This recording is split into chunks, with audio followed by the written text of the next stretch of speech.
ජනතාවගෙන් පුංචි උදව්වක් ඕන. මොකද්ද? රාත්‍රී කාලේ විදුලිය අර පිරිමැස්තෙන් පාවිච්චි කරනවා. අපිට දවල්ට ප්‍රශ්නයක් නැහැ. දවල්ට තරම් තියෙනවා. ඇති තරම් දවල්ට තියෙනවා. වැඩිත් එක්ක මං හිතන්නේ දවල්ට.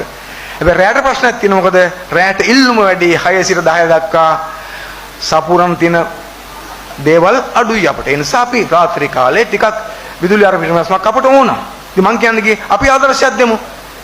අපි හැමෝම මේ ආණ්ඩුව හදපු පක්ෂය අපි හැමෝම අපේ ගෙදර තියෙන විදුලි බල්බ් වලින් නේ 5ක් තියෙනවා 2ක් නිවන්න පුළුවන් නේ අපට නේ 3කින් 2කින් ඒ වගේක් කළා අපි රාත්‍රී කරන වැඩ දැන් රැට ඇඳුම් මදිනෝ වෙනුවට අපි දවල් කරගන්නවා රැට මැෂින් හොදනකොට දවල් කරගන්නවා මැෂින් හොදන කට්ටිය ඒ වගේ කරගත්තම අපිට රාත්‍රී කාලේ අපි නිකන් ගෙදරකින් විදුලි බල්බයක් නිවුවත් කොච්චර පුළුවන්ද කියලා හිතන්න කොනේ රටේ එහෙම කරාට පස්සේ අපිට අන්න ඩීසල් ඕන වෙන්නේ නැහැ ගොඩක් විදුලි බිල් වැඩි කරන එකට නවත්තන්න පුළුවන් විදුලි කප්පන්තර යන්න පුළුවන්. ඒකට මොකද්ද ඕනකම තියෙන්නේ? ආදර්ශයක් ඕන අපිට. අපි පොඩි වෙනසක් ගන්න ඕන. අපි අනුන්ට කියලා වැඩක් නෑ අපි කරන්නේ නැත්නම් ඒක නේද? නිසා අපි ඒක කරමු. එහෙම කරලා ආදර්ශයක් දීලා රට හොඳ පැත්තට යන්න මහන්සිලා වැඩ කරන ඕනකම තියෙනවා. අපි ඒ නිසා අපිට ආදර්ශය අත්‍යවශ්‍යයි.